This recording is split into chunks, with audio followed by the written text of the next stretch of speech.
On the 5th of December 1945, 14 Navy airmen left Florida and took to the skies on what was supposed to be a routine training exercise known as Flight 19. But 1 hour and 45 minutes into their journey, the flight's leader, Lieutenant Charles Taylor, radioed the control tower alerting them that something was dreadfully wrong. Taylor reported that all 3 of his compasses had malfunctioned. He said, "We don't know which way is west. Everything is wrong. Even the ocean doesn't look as it should." Flying over the western part of the North Atlantic Ocean in what's now called the Bermuda Triangle, Flight 19 was never seen again. Later that same evening, a search plane was sent in a desperate attempt to locate the missing flight. But just 27 minutes after takeoff, the search plane and its 13-man crew also became lost to the Bermuda Triangle. Surreal activities in the Bermuda Triangle have been reported since 1492, when the crew of explorer Christopher Columbus edged ever closer to what he would call the New World. Columbus's log reported seeing strange lights, whilst the sea took on an eerie calm before rising high without wind. He also noted that the ship's compass gave erratic readings, which panicked the already restless crew. Situated between Florida, Bermuda and Puerto Rico, the name Bermuda Triangle was coined by author Vincent Gaddis in a 1964 article in the magazine Argosy to explain the perceived phenomenon of airplanes and ships going missing without a trace and without explanation. He was compelled by mysteries like Flight 19 and the USS Cyclops, which got lost at sea off the coast of Barbados in 1918, resulting in the loss of 306 lives, the biggest loss of life in US Navy history, not related to combat. Gaddis reported that the Bermuda Triangle is a true mystery and that even the US Navy, the Air Force and the Coast Guard investigators have admitted they are baffled by it. In the last century alone, 1,000 ships and planes have disappeared without a trace within the 500,000 square miles of the Bermuda Triangle. Despite no wreckages to provide evidence, there are endless theories about the disastrous paranormal mechanisms involved in the Bermuda Triangle. The area surrounding the Bermuda Triangle has one of the highest incidences of UFO sightings, which has led some conspiracy theorists to conclude that missing aircraft fall victim to alien abductions, or are even absorbed by portals to other dimensions. This has been suggested in explaining the story of the Ellen Austin, an American vessel that found a deserted schooner on the Atlantic Ocean.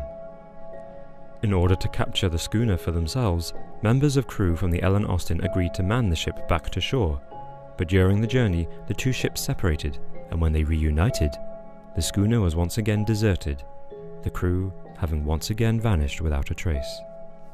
Author Gian Kazar believes that electromagnetic anomalies in the area's atmosphere have been responsible for historic compass breakdowns.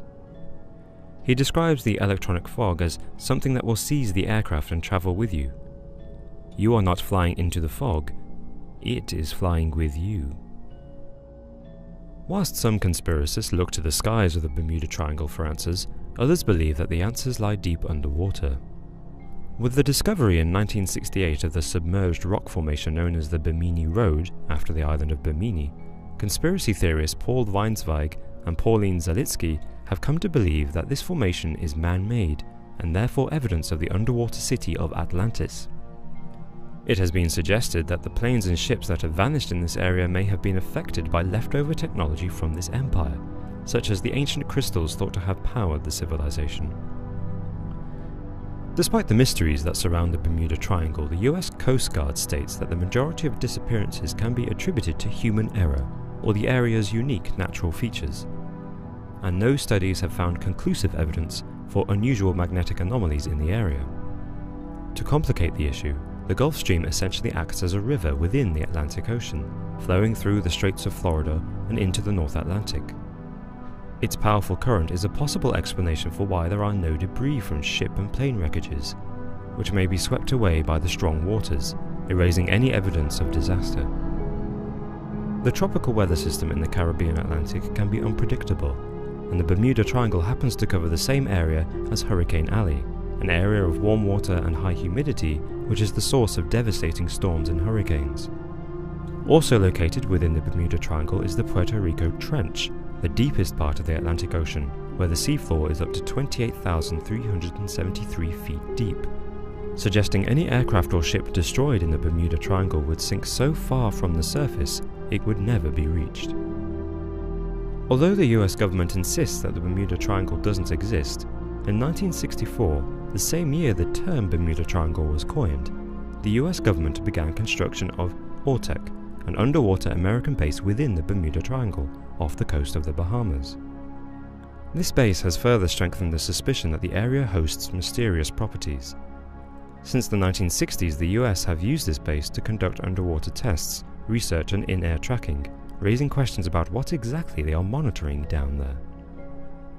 Despite there being valid reasons to explain the apparent phenomenon of the Bermuda Triangle, the US Coast Guard argue that the area is one of the most heavily travelled shipping lanes in the world, and the disappearances in the area are, proportionally, no more frequent than anywhere else in the world. Meanwhile, some land areas that fall within the Bermuda Triangle don't appear to be affected at all by supernatural phenomena. But whether or not the Bermuda Triangle exists, it symbolises the reality that, despite all we know of the world, and despite all our advances in tracking devices, our world is still large enough for our ships and our planes to disappear without a trace. The Russian Empire never decides to sell Alaska to the Americans, and instead keeps it for themselves.